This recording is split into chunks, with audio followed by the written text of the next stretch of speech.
Gemini, greetings and salutations. We're going to hop right on into your 5 card movie star spread. So let's just see how this goes.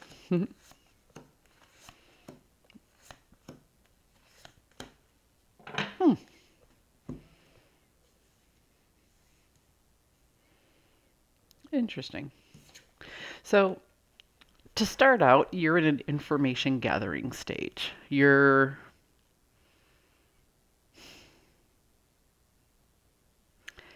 As you move forward down the path, as you move forward, you're constantly taking everything in, almost like a sponge.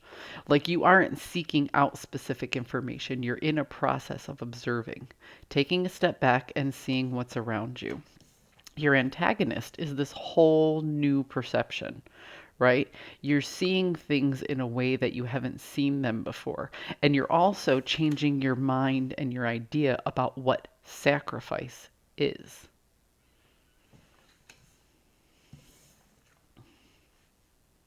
So here we are with sacrifice. Here we are with pain. Here we are with, I hope you're not sick or anything, but this can also represent communicable disease.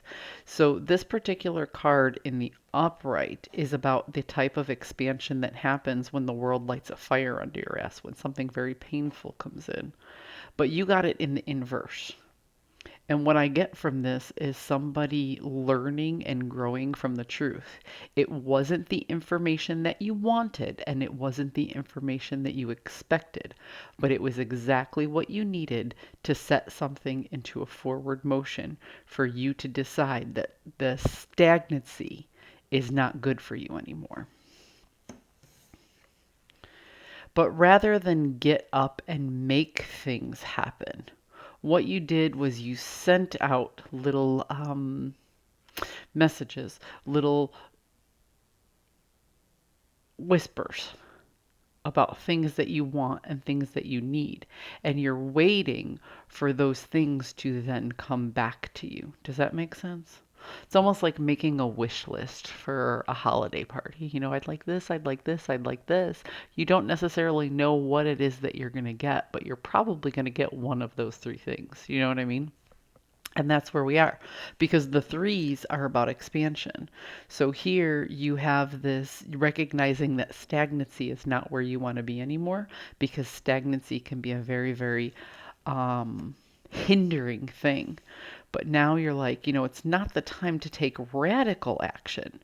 Rather, it's time to start whispering the things that I need and the things that I want. So if you're somebody who believes in the law of attraction, this is you starting to put out into the universe your intentions, right?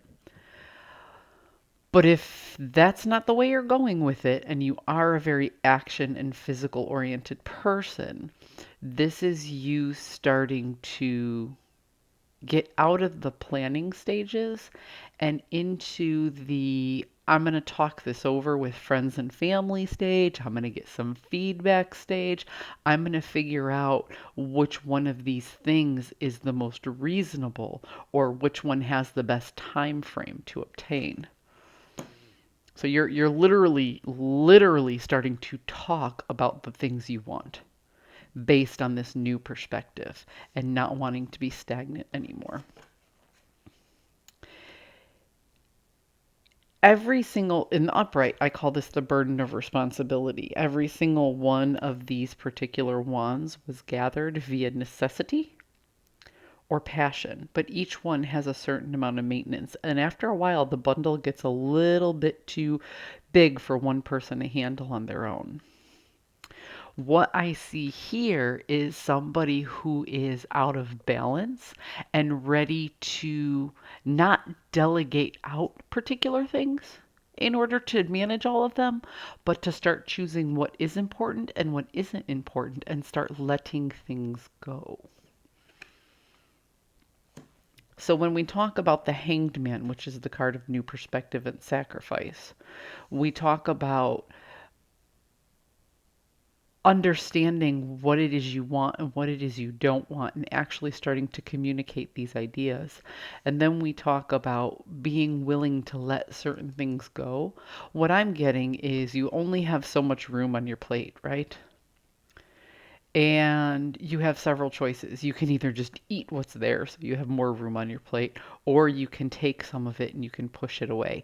And that's exactly what you're doing in your life. You're going through this little file cabinet of life and you're saying, do I need this? Do I need this? Do I need this?